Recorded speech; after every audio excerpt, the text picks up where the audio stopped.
As you may have heard, a movement has surfaced in the United States and right here in Nevada to enact so-called voter ID laws. Backers of these things say new voter ID laws are necessary to protect our democracy from rampant voter fraud.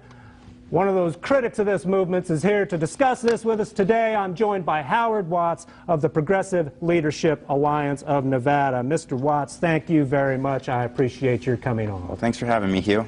Look, what's the problem? People have to show an ID to go to the bank. People have to show a picture ID to get on a plane. Why shouldn't people have to show a picture ID every single time they go to vote? Yeah, well, it sounds innocuous enough, but first of all, let's just set the record straight. These aren't voter ID laws.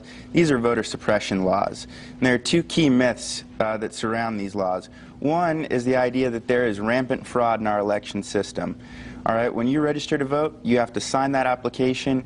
When you go to vote, now I've served as an election official, and you have to check the signature of someone when they go to vote against the original signature from their voter registration, and if they don't match up, then you have to go and ask them for ID anyway. So we have checks and balances. Second of all, you know, the idea that this would have no impact is just ridiculous. There are people from all backgrounds that don't have ID, you know.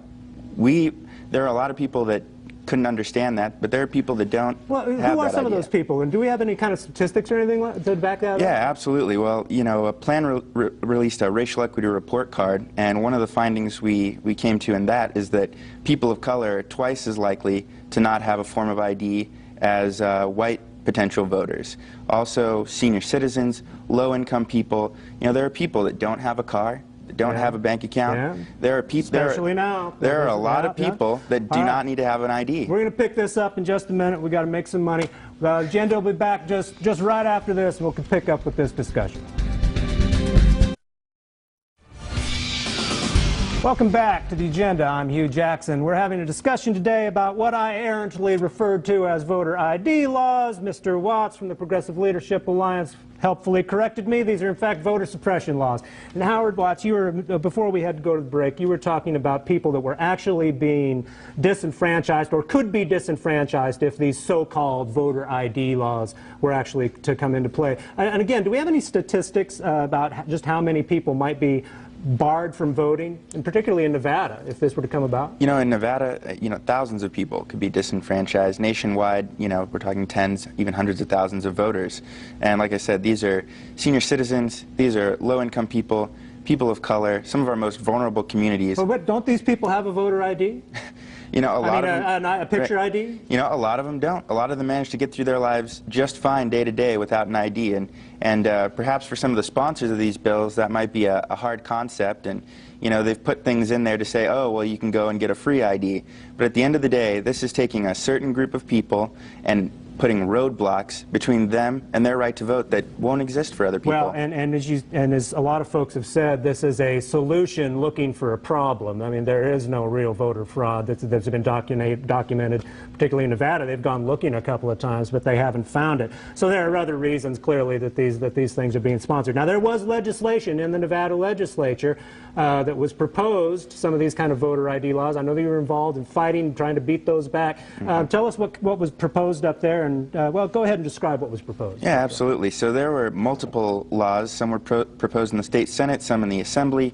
A lot had very similar language, but the general, you know, idea was to require ID every single time you go and vote. You know, these were proposed exclusively by members of the Republican Party. Let's name some names. I know that Senator Gustafson definitely put up one of those bills in the Senate.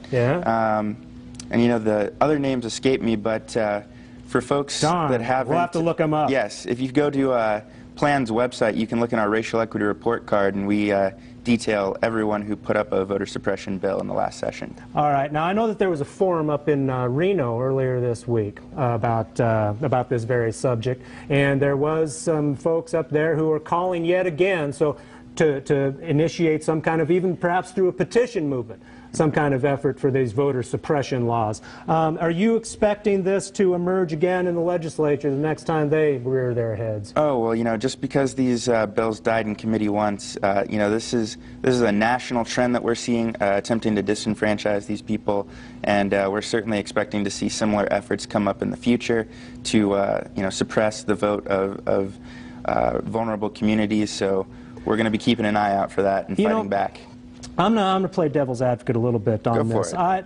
I'm not convinced that these suppression measures are actually going to be all that effective at suppressing votes, because I still think that most folks, if they want to vote, could actually manage to cross the bar if they wanted to.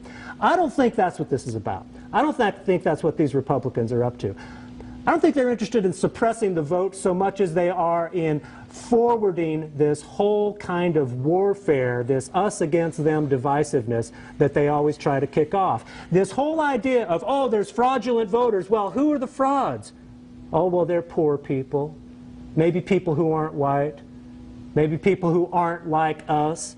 And it's not so much keeping those people from voting, but whipping up enthusiasm within their own ranks that, yeah, there's somebody else out there, somebody that we're better than, and we want to make sure to keep that divide strong and keep these people on our side. I view it as part of a culture war more than an actual election tactic. Am I nuts? No, I think it's a little bit of both, Hugh, and I think that it does have very real consequences for some voters. Yes, the most devoted voters are going to be able to get out and vote, but for folks that, you know, they don't even know. They just know when the election is, they go out and vote. This is going to provide a significant roadblock to them. But you're right.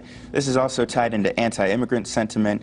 This is tied into a general us versus them mentality, and it whips up fear. And like you said, here in Nevada and nationwide, you know, tales of voter fraud are just that. They're tales. They're myths. Well, and it's the politics of division, and it's an effective distraction for them. And so then they don't have to deal with actual issues that might matter. Yesterday on this program I mentioned we had a report that showed that the child well-being in Nevada was 5th from last in the nation. A lot of it is related to education funding, health care funding.